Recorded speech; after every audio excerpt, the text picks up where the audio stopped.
মালয়েশিয়ায় মসজিদে এখন আর বাঙালি নাই, ইফতার আছে, খাওয়ার লোক নাই। সামান্য ইফতার করা নিয়ে মালাইরা বাঙালিদের ভিডিও করে অপমান করার পর এখন একটা বাঙালিও আর মসজিদে নাই।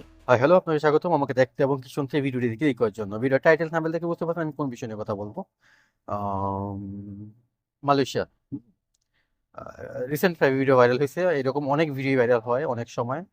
তবে এই দেশের লোকাল মালয়েশিয়ান একজন লোক, আমাদের বাংলাদেশি ভাইয়েরা মসজিদে গিয়ে ইফতার খায়। এই ইফতারের জন্য তারা কারাকারি যে ব্যাপারটা, ঝগড়া গ্যাঞ্জাম, ইভেন আমাদের বাংলাদেশিদের জন্য তারা ইফতার পায় না ঠিক মতো, বা খুবই এটা পরিবেশটা নষ্ট করে বা এরকম কিছু একটার উপর বেস করি ভিডিওটা বানাইছে। যদিও আমি ভিডিওটা ওরকম ভাবে দেখিনি, তবে টিকটকে ঢুকছি, ঢুকার পরে ওইখান থেকে টুকরা টাকরি যে খবরগুলো আসছে ওইগুলা। ইভেন এর পাশাপাশি এ, এখন আরেকটা ভিডিও ভাইরাল, আসলে এটা কতটা রিয়েল আমি জানি না। মালয়েশিয়া মসজিদগুলো ফাঁকা। হুম, বাংলাদেশি নাই, কেউ ইফতার খেতে যায় না, ব্যাপারটা এরকম। এটা আসলে কতটা সত্য এটা আমি জানি না। এরকম হইতে পারে যে ইফতারের আগ মুহূর্তে ভিডিও করে দিচ্ছে যে আমরা যাচ্ছি না বা যাচ্ছে না, এটা হইতে পারে। আমি এটা দায়িত্ব নিয়ে বলতেছি না যে এটাও সত্য।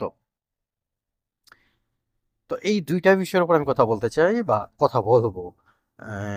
প্রথম বিষয়টা নিয়ে আমি কথা বলি যে আমরা যেই সমাগম করি, আমরা যে ইফতারের জন্য তো কারাবারি করি, বা আমরা মনে করি এটা আমাদের দেশ। ইভেন এটা নিয়ে অনেকে বলতেছে যে ভাই 5-6 লক্ষ টাকা দিয়া তুমি মালয়েশিয়া আইসা 2-4-5-6 টাকা 10 টাকার ইফতারের জন্য নিজের দেশের বদনাম করতেছো। সব দিক থেকে ঠিক আছে। অ্যাকচুয়ালি যার নেচারটা এরকম যে সে যাবে খাবে। হুম, সে 10 লাখ টাকা দিয়ে মালয়েশিয়া আসুক, আমেরিকা যাক, কানাডা যাক, যেখানেই যাক, সেটা করবি। আবার যার নেচারটা খুব যে না আমি আরেকজনেরটা কেন খাবো, কিংবা আমাকে তো ওখানে ইনভাইট করা হয়নি, বা আমি গেছি একটা জিনিস, হ্যাঁ আমি পাইছি, দিছে আমি নিয়েছি, বাট এখানে জোরাজোরি কিছু নাই, বা আমাকে ওটা খেতেই হবে, ওটা আমাকে রোজ নিতেই হবে, ব্যাপারটা এরকম না। তো তারা শুধু মালয়েশিয়া না, বাংলাদেশে থাকা অবস্থায় তাদের নেচারটা এরকমই থাকবে বা থাকে। তো এই মানে নিজের স্বভাবগত যে চেঞ্জটা, এই ব্যাপারটা আপনি এইভাবে বইলা কিছু করতে পারবেন না, পরিবর্তন নিয়ে আসতে পারবেন না। ইভেন আমি নিজের চোখে দেখা, মালয়েশিয়াতে আমরা যখন বাসে উঠি, বাসে উঠা পর্যন্ত নিয়ে তারা বা পুরো হাড্ডাহাড্ডি লড়াই। মনে হইতেছে যেটা বাংলাদেশ, গুলিস্তান থেকে বাসে উঠতেছে, হয়তো বা কোথাও যাবে, বা মিরপুর যাবে, বা কিছু বিষয় গাজীপুর চৌরাস্তা ওই দিকে যাবে। কিন্তু এটার একটা সিস্টেম আছে, এই দেশে আপনি বাসে এভাবে উঠতে পারেন না। শুধু বাস না, মেট্রো রেলেও এই ব্যাপারগুলো ঘটে। সো সেই অর্থে কথাগুলা আপনি যেভাবেই নেন, যেভাবেই বলেন, আহ, এটা চেঞ্জ হবে না। আপনার আমার একটা দুটা ভিডিওতে চেঞ্জ হয়ে যাবে না, আমি মনে করি চেঞ্জ হয়ে যাবে না। তো আমরা হাম্বল রিকোয়েস্ট করতে পারি যে ভাই আপনি একজন বাংলাদেশি, আপনার অবশ্যই এই দেশের যারা লোকাল বাংলাদেশিদেরকে খুবই পছন্দ করে, বাংলাদেশিদেরকে তাদের কাজকর্ম খুবই পছন্দ করে। বাংলাদেশে খুব পরিশ্রমী, খুব ভালো বুঝে দায়িত্ব নিয়ে কাজ করতে পারে, এরকম অনেক সুনাম আছে। ইভেন আমি বাংলাদেশি ওয়ার্কার বা কর্মী, আমি বিভিন্ন কনস্ট্রাকশন প্রজেক্টে আমি সেফটির পদে আছে, খুব ভালো ভালো র্যাঙ্কে অবস্থানে আছে। এগুলো আমি দেখছি।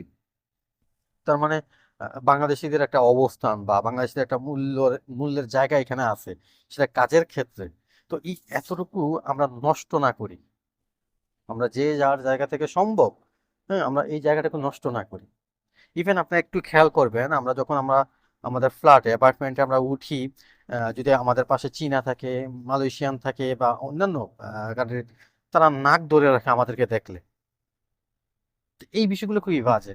এটা আপনার জন্য লজ্জা বিষয়, আমার জন্য, আমার দেশের জন্য, যে আমরা বাংলাদেশি, আমাদের শরীর থেকে গন্ধ আসে, বাজে গন্ধ, স্মেল আসে, তারা নাক চেপে ধরে রাখে। তো এগুলো আপনাকে একটু বুঝতে হবে, একটু এখানে রাখতে হবে, এই জিনিসটা ইউজ করতে হবে। আপনাকে আমাকে দেখলে কেন তারা নাক ধরে রাখবে? তার মানে এরকম ঘটনা ঘটছে, এরকম অনেক মুরব্বি টাইপ, আমার বাবার বয়সী, চাচার বয়সী, যারা কাছ থেকে আইসা খুব ময়লা ড্রেস নিয়ে লিফটে উঠতেছে, পাশে আরো লোক আছে, আপনি তাদেরকে যাওয়ার সুযোগ করে দেন, যেহেতু আপনার শরীর থেকে ঘামের গন্ধ আসতেছে, সারাদিন পরিশ্রম করছেন, বা যে কোনো ভাবেই হোক, হ্যাঁ আপনি একটু পরে যান, তাদেরকে আগে সুযোগ করে দেন। না, আমরা এগুলা করি না। আমরা বিড়াবিড়ির মধ্যে হাড্ডাহাড্ডি করে লিফটের ভিতরে ঢুকি, তারা না আমাদেরকে দেখলে নাক চেপে রাখে। তো গেল এটা। ইভেন সামনে কুরবানি ঈদ আসতেছে। তো কুরবানিতেও সেম ঘটনাগুলো ঘটে কুরবানির মাংস নিয়ে।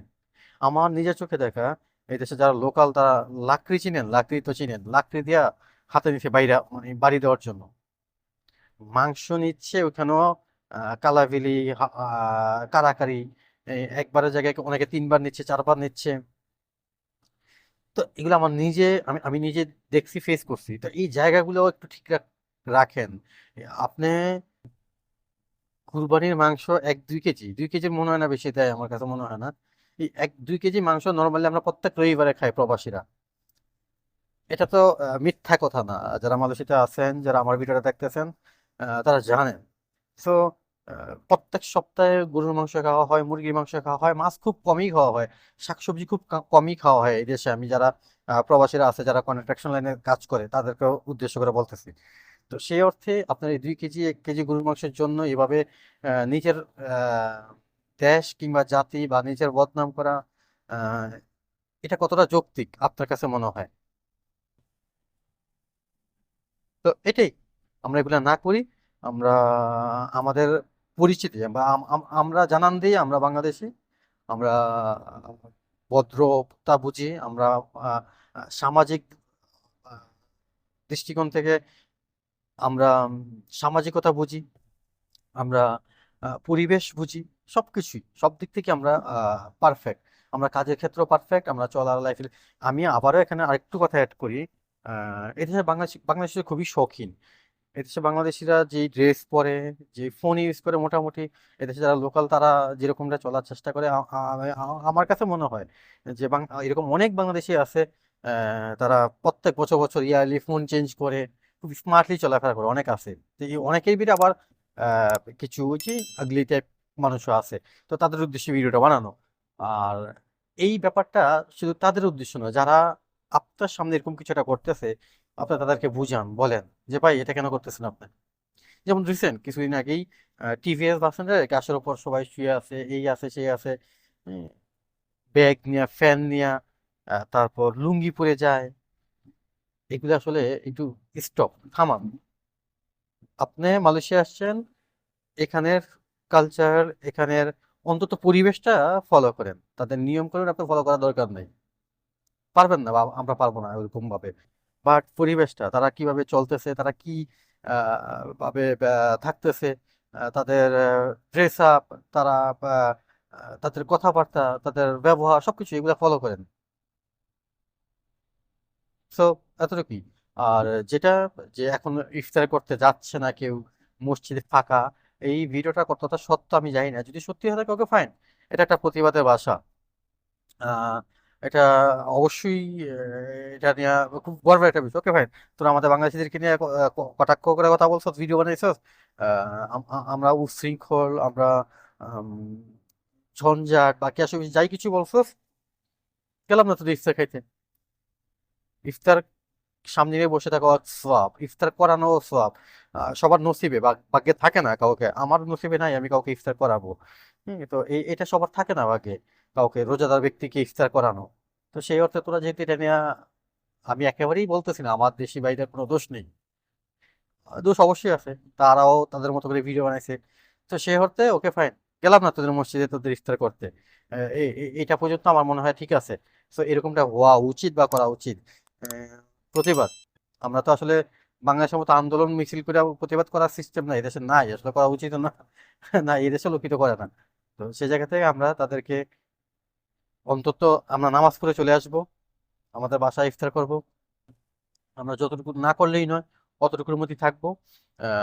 এতটুকু রিকোয়েস্ট আমার, অন্তত আমার দেশি ভাইদের কাছে। সো ভিডিও অনেক বড় হয়ে গেছে, কথাগুলো বলা দরকার ছিল, বললাম এই দুইটা বিষয় নিয়ে। সো আজকে এই পর্যন্তই। সবাই ভালো থাকবেন, সুস্থ থাকবেন। আর হ্যাঁ, যাবার আগে একটা রিকোয়েস্ট, আপনি যদি আমার চ্যানেল নতুন হয়ে থাকেন কিংবা পুরানো বাট এখন পর্যন্ত চ্যানেলটি সাবস্ক্রাইব করেননি, প্লিজ চ্যানেলটা সাবস্ক্রাইব করবেন। আর যারা অলরেডি সাবস্ক্রাইব করছেন, thank you so much and ভালোবাসা, বিরাম। Take care, tata.